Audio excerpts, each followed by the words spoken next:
ጋይስ አብርሽ አግተውታል። አብርሽን አስረውታል ማለት ትችላላችሁ። በቃ አብርሽ ታፍነዋል፣ ስልኩ ተቀምጧል። ለዚህ ደግሞ ማስረጃ እኔ አሁን አሰማችኋለሁ ማለት ነው። አለበለዚያ አብርሽ መምጣት አለበት። ይህን እንድሰሙልኝ ይፈልጋል። ደግሞ ከወንድም ራስ ብትወርድ ይሻላል። እስከ መች ነው እንደዚህ የምትቀጥለው? አልገባኝም። ወይ ራሱን እስኪሰቅልልህ ድረስ ነው። እኔ ምለው እቺ ቡዜ የምትባል ሴትዮ ማለት ነው ሁል ጊዜ የሆነ መፍትሄ ስታመጣ አይቻት አላቅም።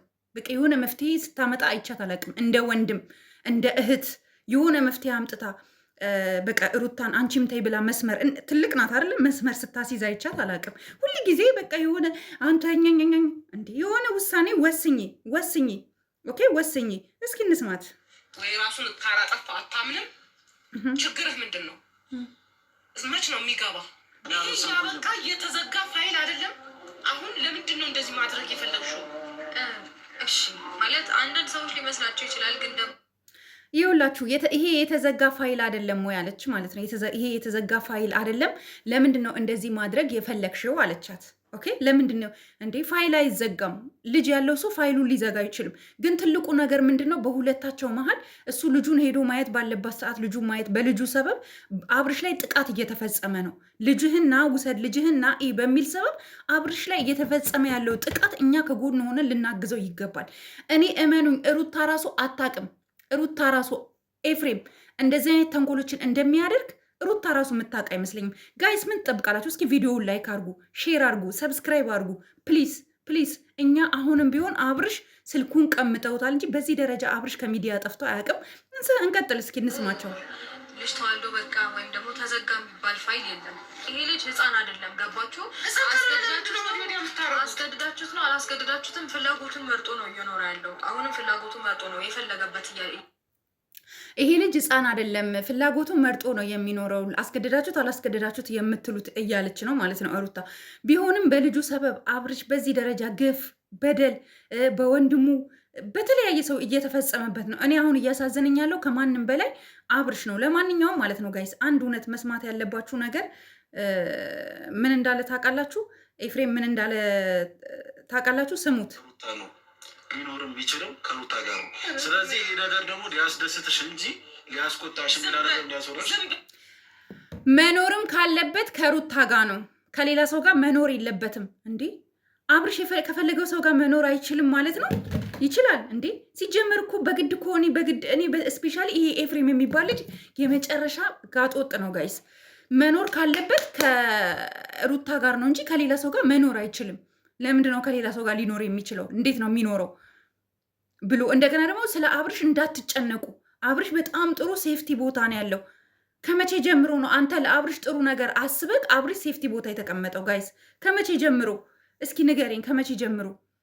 ስለዚህ ጋይስ ይሄ ነገር እኔ እውነት ነው የምነግራችሁ፣ ይሄ ነገር እጅግ በጣም አደውሉብኝ፣ እጅግ በጣም ከባድ ነገር ነው። እመኑኝ። አብርሽ ታፍኗል፣ ስልኩን ተቀምቷል። እመኑኝ አብርሽ ታፍኗል፣ ስልኩን ተቀምተዋል። ስለዚህ ሁላችንም ለአብርሽ ድምፅ ልንሆነው ነው የሚገባው። ካልፈለገ አልፈለገም ነው በዚህ ደረጃ። እንደገና ደግሞ ሩታ በቃ አንቺ ለራስሽ ክብር መቼ ነው የምትሰጪው? ለራስሽ ክብር መቼ ነው የምትሰጪው? ቆይ እንዴ ክብር እኮ ያስፈልግሻል፣ ክብር ያስፈልግሻል እኮ መከበር እኮ አለብሽ። እንደ ሴት እንደ እናት መከበር አለብሽ። እንዴ በቃ ካልፈለገ ልጁ ካልፈለገ በግድ እዚህ ጋር ካልኖርክ ማለት እኮ ተገቢ እኮ አይደለም። የእውነት ሲሪየስ እንዴ ካልፈለገ በግድ እዚህ ጋር ኑር ይባላል እንዴ ጋይስ? አይባልም። በጣም ሼም ነው፣ ይደብራል። ሲሪየስሊ ኤንዌይስ ወደድንም ጠላንም አብርሽ ከፈለገው ጋራ የመኖር መብት አለው። ከፈለገው ሰው ጋራ የመኖር መብት አለው። አንቺም ደግሞ ከፈለግሽው ሰው ጋራ የመኖር መብት አለሽ። ነገር ግን በዚህ ልክ ግን የልጅሽን አባት ማሰቃየት፣ በዚህ ልክ ያልሆኑ ነገሮች እንዲፈጠሩበት ማድረግ አስፈላጊ አይደለም።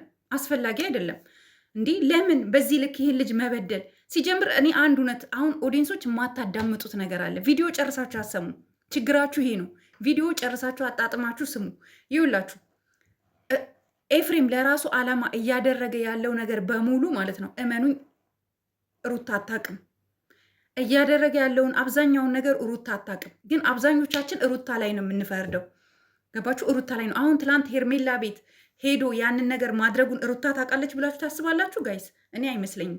ምክንያቱም እርግጠኛ ነኝ እንደዚህ አይነት ቆሻሻ ተግባር አድርግ ብላ አትፈቅድለትም። ቢኮዝ ሴት ናታ፣ ጀግና ሴት ናት እኮ ሩታ እኮ ጀግና ሴት ናት ጋይስ።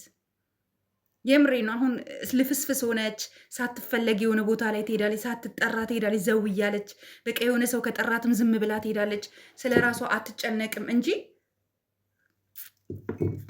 አትጨነቅም እንጂ ትልቁ ችግር እኮ ይሄ ነው እንጂ እኮ ሩታ እኮ በፊት እኮ ጎበዝ ነበረች። ስለዚህ እንደዚህ ጸያፍ ነገር ሄዶ ትናንት አይታችኋታል፣ ሲደባብሳት እንዲህ ሲነካካት አይታችኋል፣ እንዲህ ሲነካካት። ይሄ ማለት ምን ማለት ነው? ይህ ነውር ነው። የወንድሙን ሚስት በዛ ደረጃ እንዲየነካካ እንዲያደረጋት አይታችኋል፣ እንዲያያዛት ምናምን ነገር። ዲስ ሚንስ ወንዶች እንዲከነኳኳችሁ ከባድ ችግር አለ። ወንዶች እንዲከነኳችሁ ከባድ ችግር አለ። ባላችሁ ካልሆነ ሌላ ወንድ ከነካችሁ አላማው ሌላ ነው ማለት ነው። ሴቶች ልትነቁ ይገባል። በቃ ይሄ ነው ልላችሁ የምችለው። በቃ ላይክ አርጉ፣ ሼር አርጉ፣ ሰብስክራይብ አርጉ። ይሄን ቪዲዮ እስኪ ቫይራል አውጡት እና እኔ አንዳንድ ጊዜ አላቅም። ሰብስክራይብ የት ናችሁ? ኧረ ሰብስክራይብ አርጉን ጋይስ። እስኪ እንድረዳዳ፣ እርስ በርሳችን እንተባበር ጋይስ። ሰብስክራይብ አርጉ። ለመዳም ቅመሞችም ሰብስክራይብ እንዲህ አይገባንም እንዴ ጋይስ? ለእኛ የመዳም ቅመሞች ሰብስክራይብ አይገባንም? አወዳችኋለሁ። ላይክ አርጉ፣ ሼር አርጉ። እንመለሳለን። ባይ